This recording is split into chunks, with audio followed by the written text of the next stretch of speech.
Hello everyone, JustJoosh here, and today I wanted to talk a little bit about the newly released Nintendo Virtual Boy. Yeah, that's right, I'm a sucker. I bought this thing for 40 Canadian. I believe that this version, the cardboard version of the accessory, is on sale for about $25 to $30 American.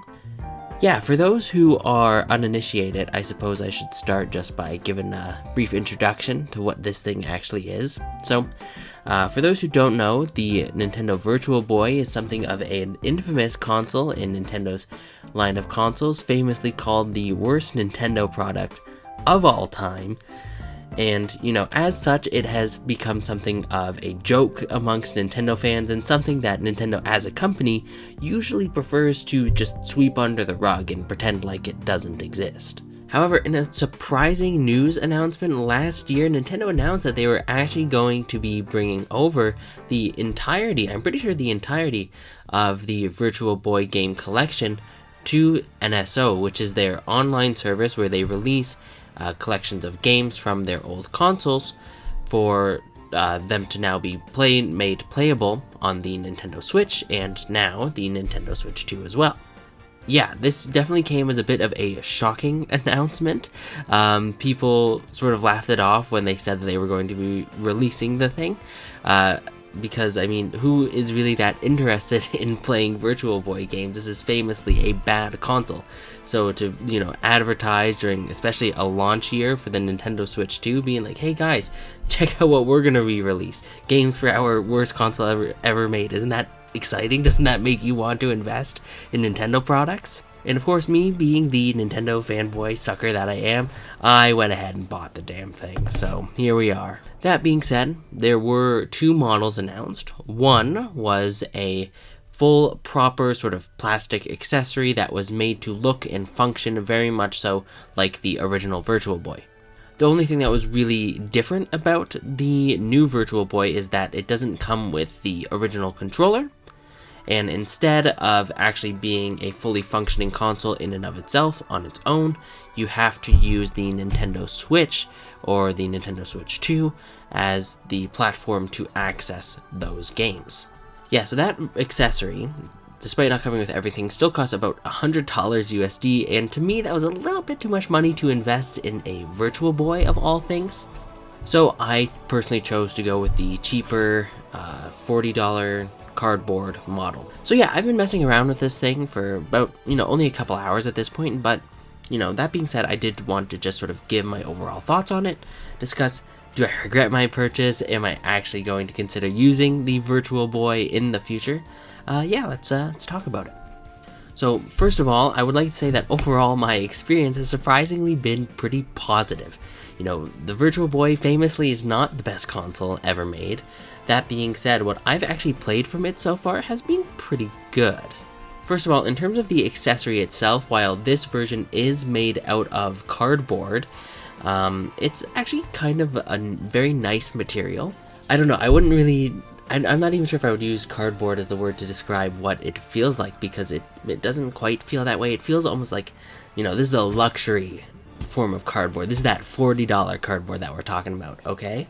And also on the inside, where there are the lens pieces for you to look into the console and actually get the 3D visual effect, there's this nice sort of plastic that sort of wraps around the area where you're supposed to stick your face into.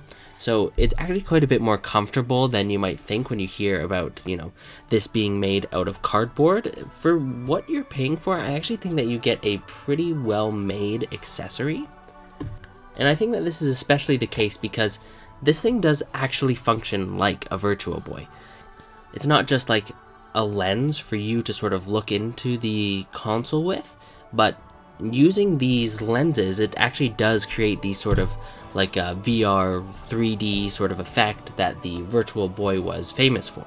So at this point, I've played all of the games that have been released on the Virtual Console, some for more time than others, but I've at least given each of them a little bit of a go. And so far, it's been my experience that all of the games look relatively good when you're using this thing. It performs its job quite well and functions effectively as a sort of recreation of the Virtual Boy and its technology. Honestly, having gone back to play some of these games, the Virtual Boy did famously have this criticism where the visuals were often blurry, like you needed to be looking through the lenses at this exact right angle in order to get the thing working properly. And I can kind of understand where people are coming from when they say that, because there were moments when I did have some difficulty with like things getting like blurry and stuff like that, but that was really few and far between. I felt like it was pretty easy to get a consistent, like, good visual out of this thing, so, I'm pretty happy with that. And honestly, I think a lot of the games that came out for this thing actually do look really cool. They remind me a lot of the 3DS, that type of 3D sort of visual. So yeah, that's generally sums up my main thoughts on, I suppose, the accessory itself. I've been pretty satisfied with how this thing has been performing. I think it's pretty comfortable, and overall I think it works pretty well. For $40, I do think that this iteration of the console is at the very least, I would say, worth it. I can't really speak to the $100 Virtual Boy because, of course, I don't have it, so I don't know what it feels like in comparison to this one, if it is, justifiable to spend that amount on a Virtual Boy. I think that's mostly left up to the individual consumer, and as somebody who was definitely a little bit more hesitant about this product, I'm pretty satisfied with only having spent this amount and, getting this much of a return out of it. Now, let's talk a little bit about some of the games themselves. For most of these games, I've only sort of dipped my toes a little bit, played about, 20 to 30 minutes of them. Some of them I played even less than that because I honestly just found them really confusing and didn't understand how to get into them. But at least for most of the main ones, I've spent a pretty consistent amount of time for each of those games. So first of all, I want to talk about the game that I've probably been enjoying the most so far, and that is Galactic Pinball. Galactic Pinball, I mean, it's pretty straightforward. If you've played pinball before, then you are familiar with the gameplay of this thing. There are various, pinball, I don't know, I guess you wouldn't say machines, but like screens, different levels for the pinball game. And, you work your way through them, finding out the niche little sort of mechanics and how everything works for each of the different options that are there. And it's honestly really cool. My favorite thing about playing the Galactic Pinball has been like seeing the pinball sort of levels in 3D. It just really adds like an extra effect to the experience. When the ball is, shooting up across the screen, or especially when you sort of first release it onto the field, getting to watch that ball sort of volley across the screen in that 3D mode is really cool. It really amplifies the experience of just, what would otherwise be kind of like a pretty standard pinball game. It gives it a really cool visual identity, and honestly, this is probably the game that I've had the most fun with so far. But yeah, I've had an opportunity to try out a couple of the different sort of levels that are there, and I think that this one is really fun. I could definitely see myself returning to just play this casually every now and again. So yeah, I really do like that one. That one's probably my favorite that I've played. The second game that I played on the system was this 3D Tetris. This was a game that I was familiar with before buying the Virtual Boy, and was one that I was kind of interested to try, because when I've seen it before, it looks interesting but confusing, and upon actually having played it myself, I think that my initial sort of assessment was definitely correct. The idea of a 3D Tetris, like adding a Z-axis to Tetris, might not sound super interesting, but to me it does definitely add a unique enough sort of gimmick to the gameplay to warrant at least, trying this version out. It does add an extra layer of strategy to the game that you don't really get, I think, in any other Tetris that has really been released since this one. I don't think that there has been another Tetris game that has attempted to make Tetris into 3D. I might be wrong about that, but I'm pretty sure that this is the only time that I've ever actually seen it done. And from what I experienced, I thought, it was pretty well done. I've messed around for it a little bit, and I was playing on some of the easier sort of difficulty modes, and one thing that I noticed was that the game was definitely very slow and kind of easy. I'm sure if you were to increase the difficulty rankings, though, that you would have a very different experience. So I think if I do return back to this one to play some more of it, I'm going to try playing on some of the higher difficulty modes just to really get a bit more of a challenge out of it.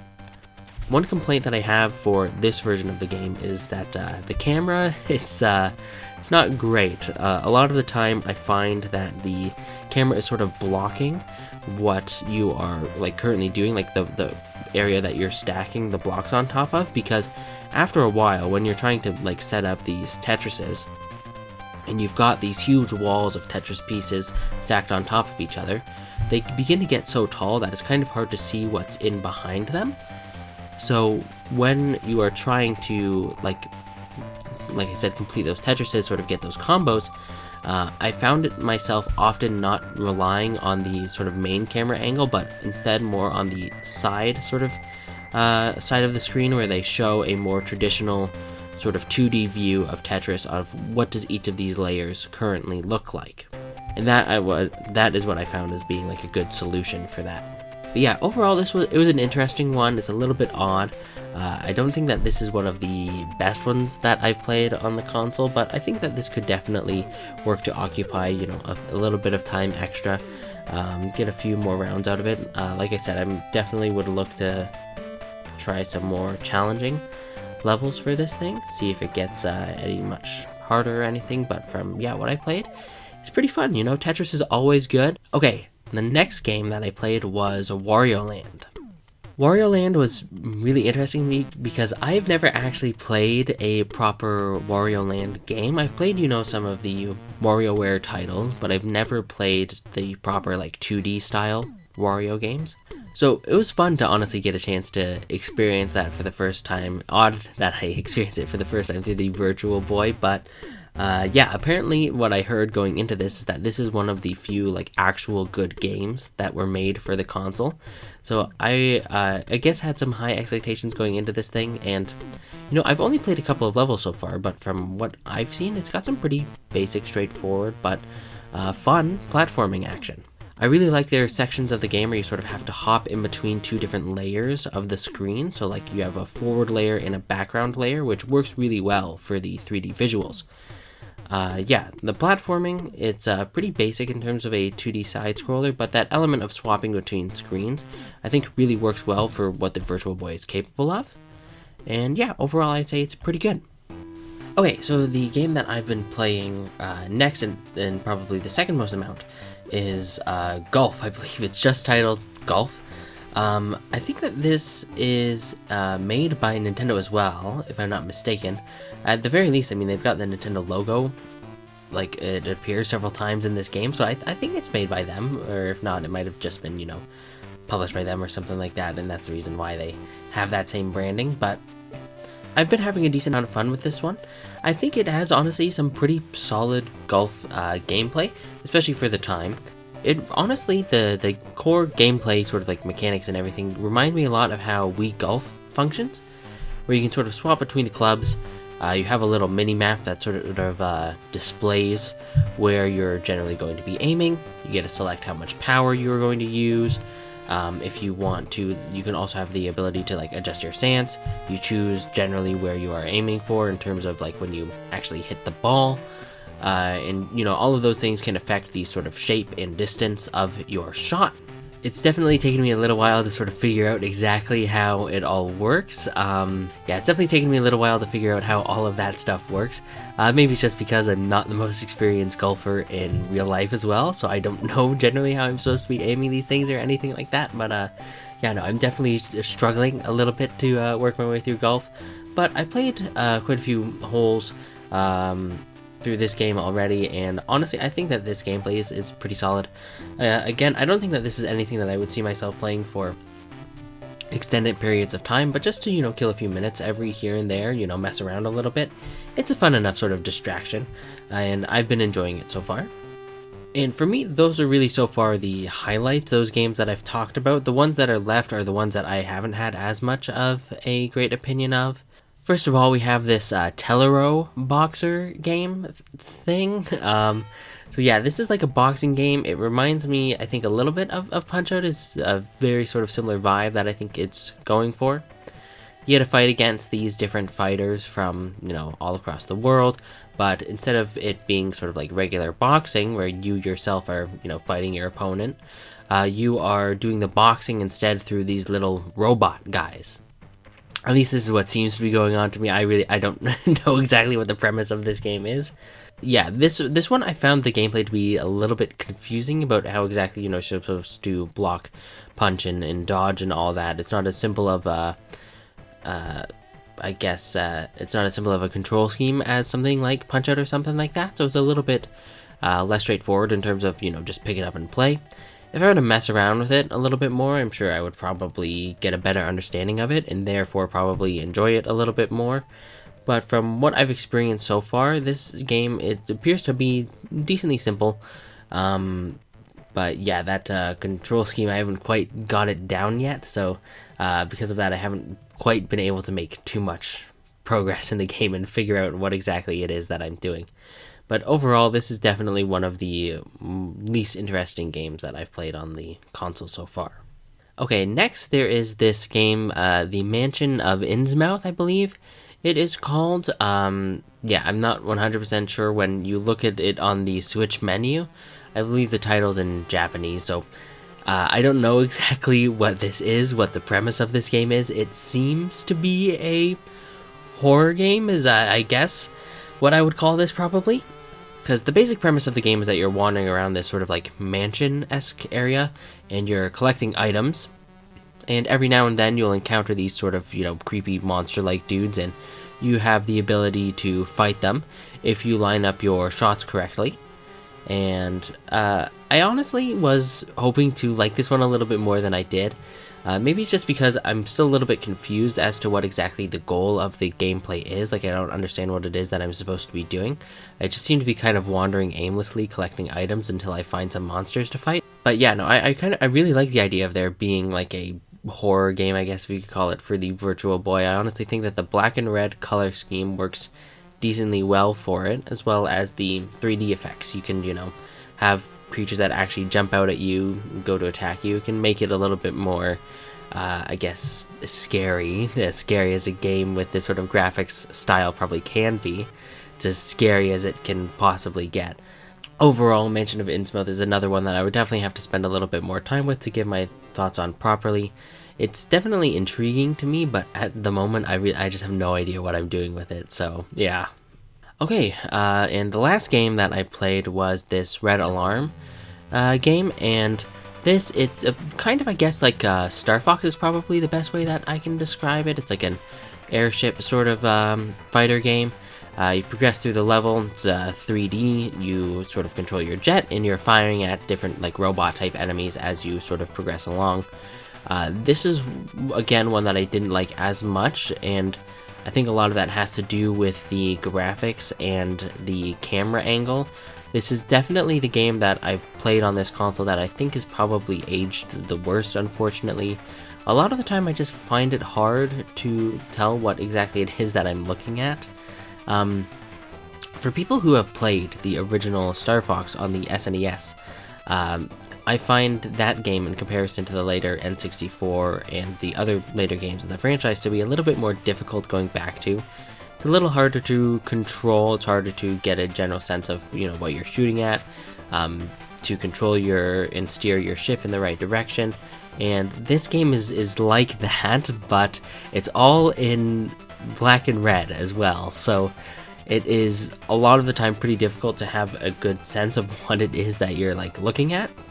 Again, this might be the type of thing that will sort of go away after you spend a little bit more time with it, but just with what I've played so far, I thought the gameplay was alright. It wasn't anything, bad by any means or anything like that, but it definitely wasn't anything special either.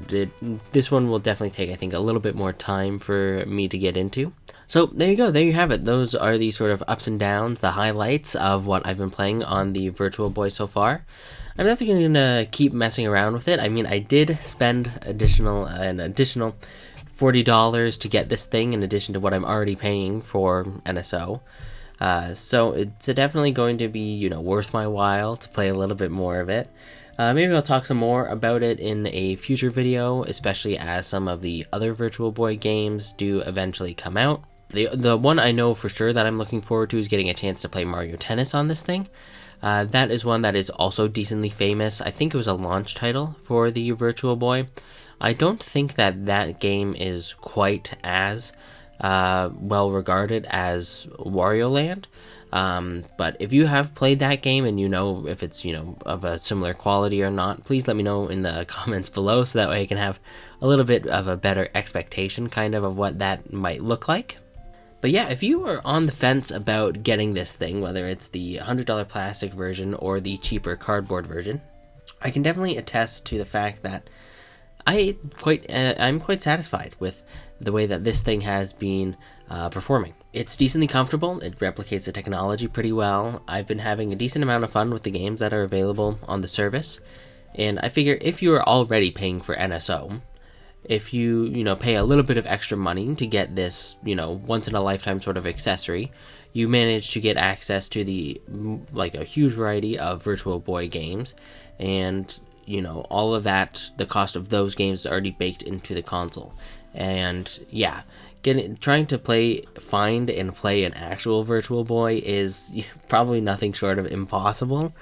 So getting the opportunity to do it through a roundabout way, through something like this, I honestly think is pretty cool, and I'm pretty happy about it. So yeah, say what you want, you can call me a shill, but I'm enjoying my time with my Virtual Boy, so I'm going to go back to slowly blinding myself for my entertainment. But yeah, no, for real, that sort of wraps up my thoughts on the Virtual Boy based on what I have played so far. Please let me know in the comments below if you've also picked up this thing, or if you're considering doing so, why or why not.